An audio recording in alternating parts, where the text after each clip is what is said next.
Баршаңызға сәлем.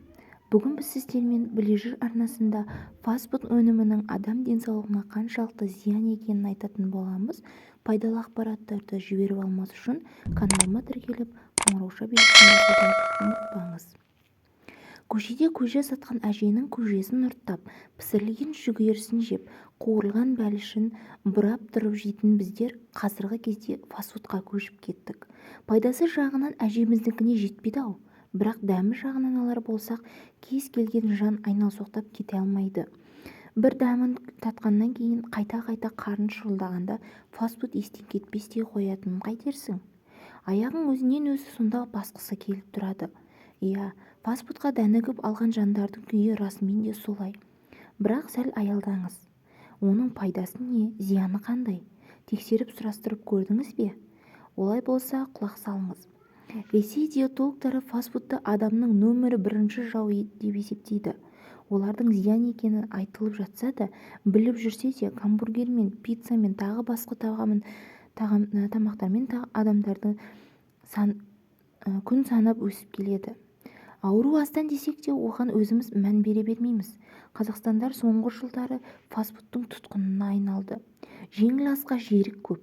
Бұл тағам түрі ағзаға өте қауіпті, дейді елдегі гастроэнтерологтар. Асығыс жүріп талғамай ас ішу қазіргі қоғамдық сипатқа айналды. Ал фастфудтан асқазанда жара пайда болады. Елде ішек дертіне шалдыққандар да көбейген.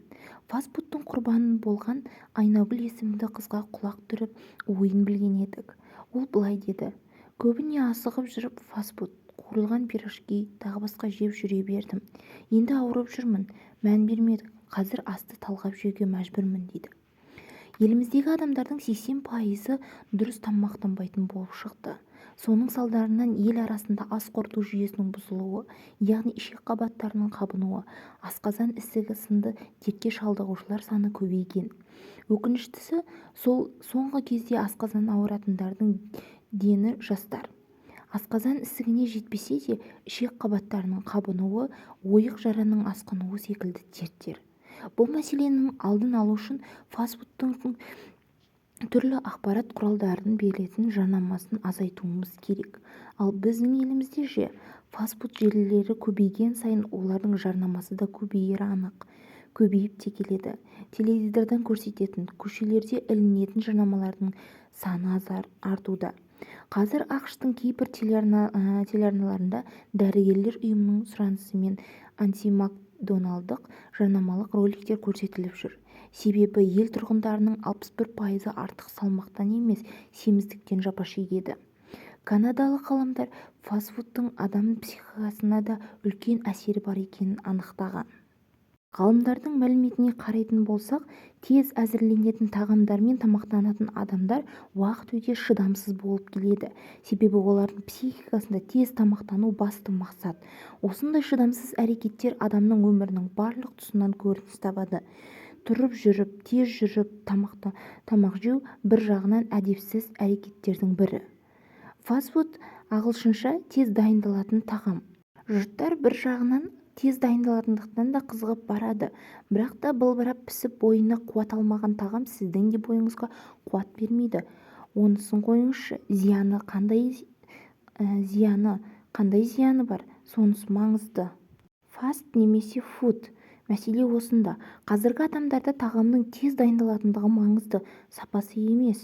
Осыдан 20 жыл бұрын америкалық фастфудтарға кешенді түскі асы бар асханалар төтеп беретін. Фастфудтың зияны оның еті мен ұнында емес, қалай қуыратынына байланысты. Осы трансгендік майларды қуырады, яғни молекулалары өзгеріске ұшыраған майларда.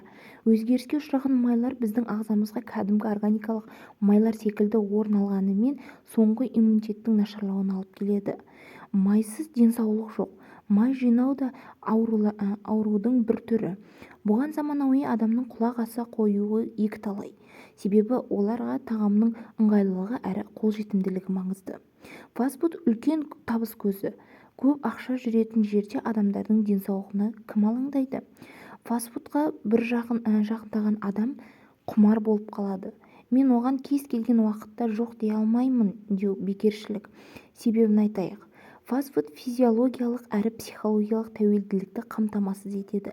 Фастфудта болатын ащы әрі қышқыл дәм тілге тигенде бірнеше рецепторды қозғайды. Адам тағамның негізгі дәмін сезбейді де қант тек қант рецепторына барып орналасады.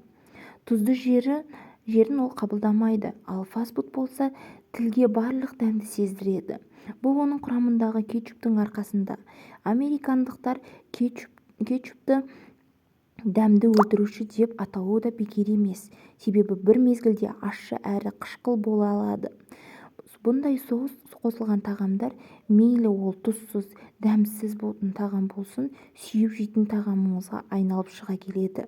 Баланың бәрі қабылдағыш келетін ағзасы соус пен дәмдеуіштерге тез үйренеді. Жай тұздалған әрі ащы емес тағамдардың олардың тәбеті болмайды.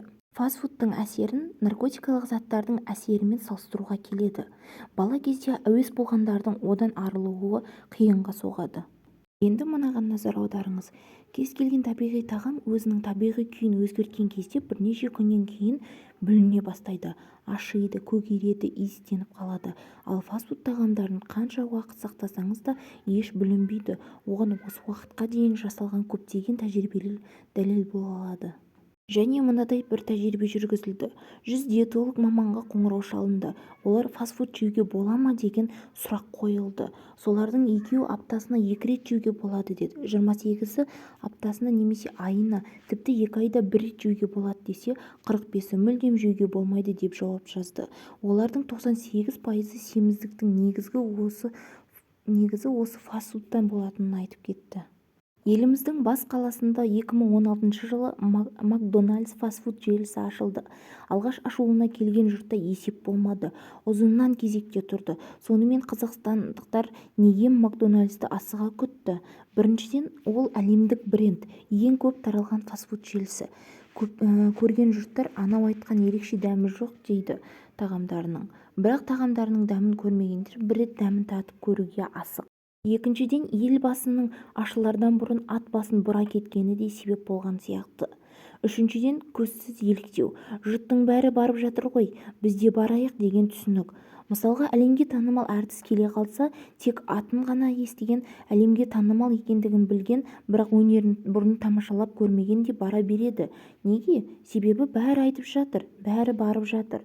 Макдональдс келді дегенше, семіздік дерті келді десейші. Елімізде артық салмақ жинағандар бар, бірақ семіздікпен ауыратындар өте сирек кездестіреміз. Енді семіз адамдардың 3-тің 1-еуінен кездестіретін күн де алыс емес. Неге? Себебі елімізде фастфуд желілері қаптап келеді. Пайдалы ақпараттарымды жіберіп алмас үшін каналға тіркеліп қоңырау белгісін басуды ұмытпаңыз.